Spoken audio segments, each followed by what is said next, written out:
You look you in, Ollie?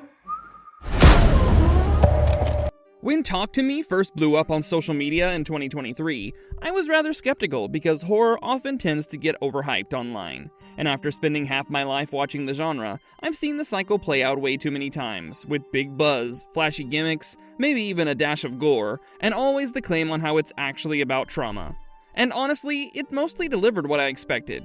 Yes, there was a standout scene of brutal, shocking violence that hits hard, but that ends up being the peak. After that, the film settles into a pretty familiar rhythm of a story about grief and addiction. But I like to give credit where credit's due, because 2 years after Talk to Me, the Filippo brothers are back with Bring Her Back, a film that almost feels like a direct response to anyone who thought their debut wasn't violent enough. And this time, there's no room for that complaint, because this movie is relentlessly brutal, packed with moments so nasty and graphic that you can't say it doesn't go all in. So, what is the latest A24 horror about? Without wasting another moment, let's get right into it. Before we go into our explanation, we have a very small request. If you like our content, please support us by subscribing to our channel.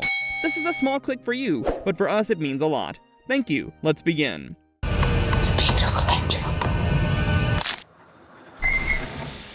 What is Bring Her Back about?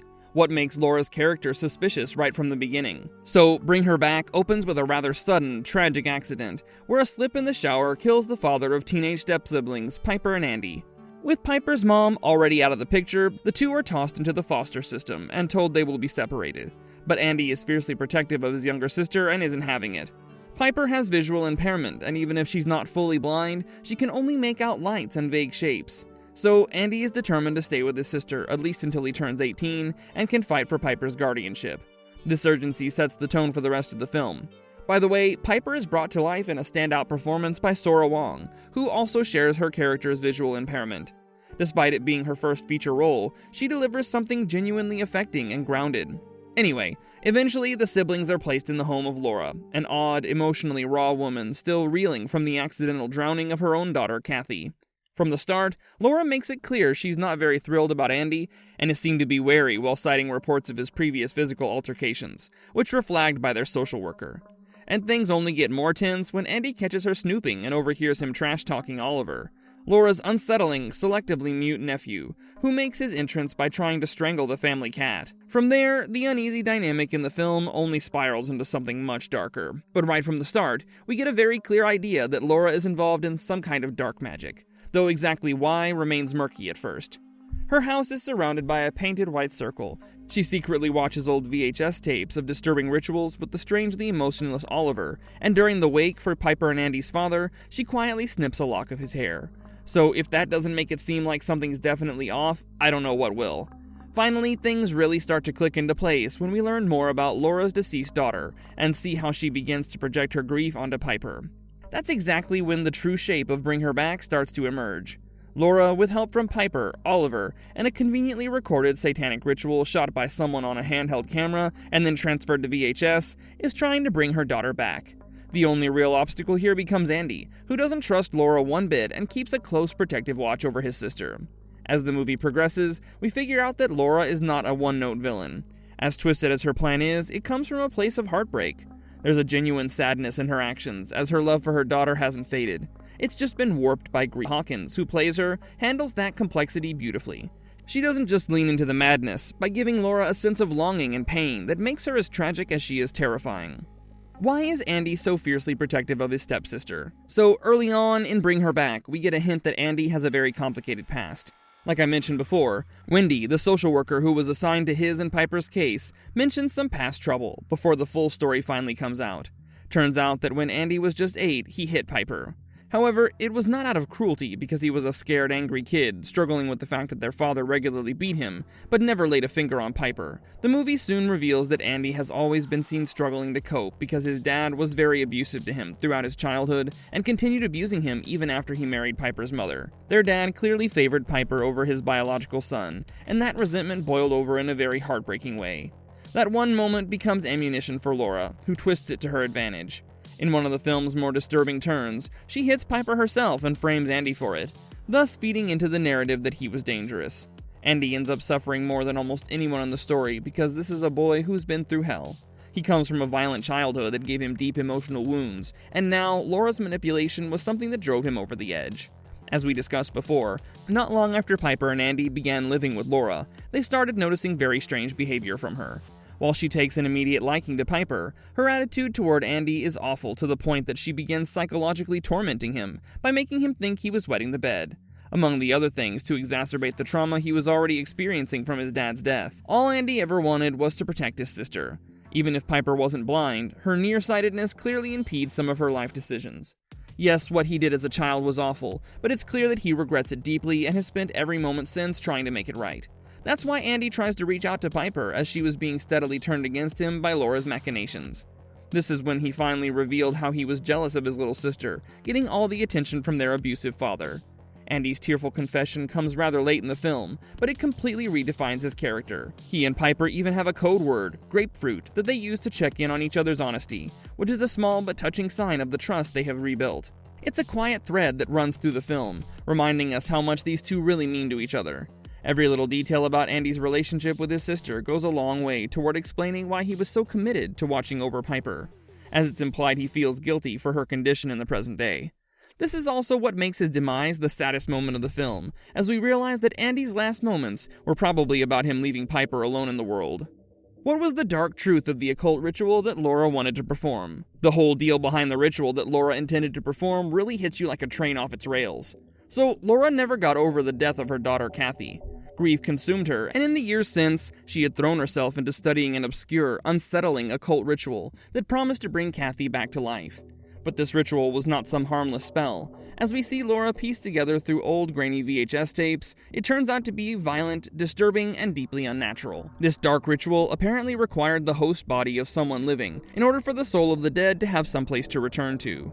In this case, that someone was Piper. Laura basically choked out a horrifying plan where she intended to drown Piper in the exact same pool where Kathy had died after believing that it would allow her daughter to come back through Piper's body. On Laura's part, this was definitely a twisted act of love that was fully driven by desperation, and went on to push the film into its most chilling territory. Moreover, in order to pull off the ritual that would supposedly bring Kathy back by transplanting her soul from one body to another, Laura had gone to terrifying lengths. She'd kept Kathy's corpse frozen in a freezer so as to preserve it for the final step. Now, I know for those of you who haven't seen the film yet, you might be wondering how Laura's weird mute nephew fits into this whole thing.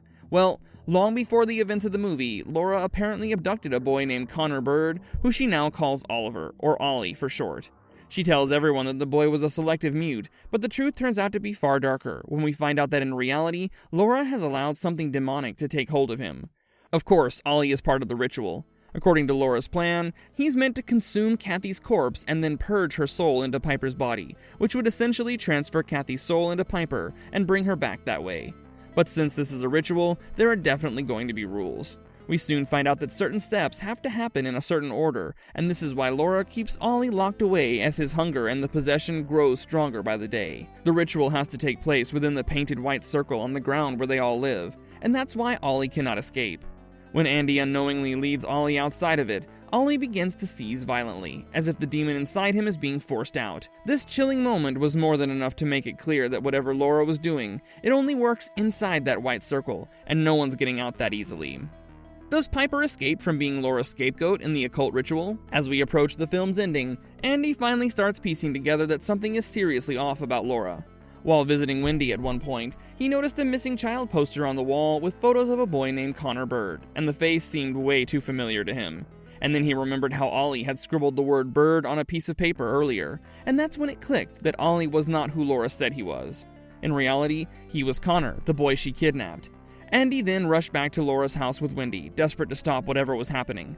At first, Laura managed to keep up appearances, almost convincing Wendy that there was nothing wrong.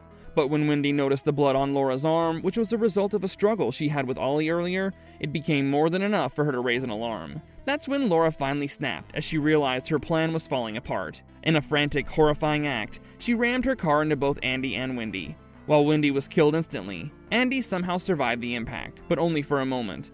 Injured and helpless, he landed in a puddle, and Laura, who was determined to complete her ritual at any cost, held him under until he drowned.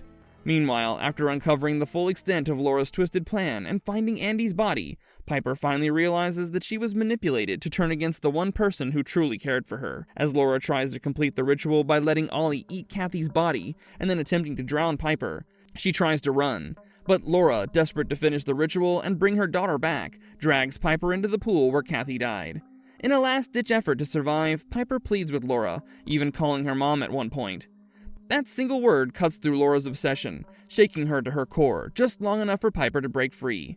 Piper escapes the house and stumbles onto the road, where she manages to flag down a passing car, and we finally see how help arrives as the passerby takes her to safety. And with that, the facade Laura built of being the grieving, gentle mother finally gets shattered. The film never tells us exactly what happens to Piper next, though it's likely that she would be placed in another foster home. The last time we see her, she's shown listening to her brother's final voice message to her, and looking at the lights of a plane flying overhead, recalling the time earlier in the film when Andy told her that the overhead plane meant their dad's soul was going to heaven. That brings a final moment of hope in the film, as Piper probably lingers in the memory of her brother finally finding peace in heaven. Even though Piper had lost everything, she was alive in the end, and in that moment, she carried a small part of Andy with her. Does Oliver manage to break free from his possession? One of the more heartbreaking elements of Bring Her Back is the fate of Oliver, whose real name was Connor Bird, before he was pulled into Laura's horrifying plan to bring her daughter back from the dead. We know that Oliver becomes a vessel for Kathy's soul, but only after being possessed by some dark demonic force, which leaves him in a disturbing trance-like state, forcing him to eat just about anything. But the final step in the ritual requires Piper to die the same way Kathy did, so that Oliver can consume parts of Kathy's preserved body and spit them into Piper in order to transfer Kathy's soul into her. Throughout the film, there are moments when the real Connor tries to break through the possession, usually when he's moved too far from Laura's property. These moments were fleeting and painful, but gave us enough to know that he's still in there, fighting. Thankfully, when Piper managed to escape, the ritual was cut short, because without a proper host, the demonic grip on Oliver had weakened, meaning he was finally free. In the film's final moments, the authorities find him, and he tells them his real name, Connor Bird. This suggests that he probably had returned to his real life, and began to heal from the trauma he endured. What happened to Laura at the end of the film? Even though she's a walking nightmare, Laura's character is deeply tragic in Bring Her Back. Her motivation to bring her daughter Kathy back from the dead basically stems from an all-consuming grief that warps every aspect of her reality. However horrific it might be, the occult ritual she clung to offered hope, and so she committed to it completely, even when it meant killing Andy and Wendy, kidnapping Oliver, and nearly drowning Piper. What makes Laura so compelling is that her maternal instincts never fully vanish. Her affection for Piper often feels sincere, and she openly expresses regret and anguish over the terrible things she's done. She doesn't enjoy the violence, she simply believes it's necessary. But her failure to complete the ritual leaves her utterly broken, as she had nothing left to live for. In the film's final moments, she cradles Kathy's lifeless body in the pool, waiting as the police arrive to arrest her. Laura probably ended up with life in prison, which doesn't feel much crueler than the emotional prison she was already living in. The tragedy lies in the idea that, had she been able to process her grief in a healthy way, she might have been a truly loving foster parent. Instead, her sorrow consumed her, turning love into obsession and ultimately destruction. But that's just my 2 cents. What do you guys think about the film? Let us know your thoughts and theories in the comment box below. And if you liked our content, don't forget to leave a like and subscribe to us if you haven't already. Have a good one and be safe. Thanks, everyone.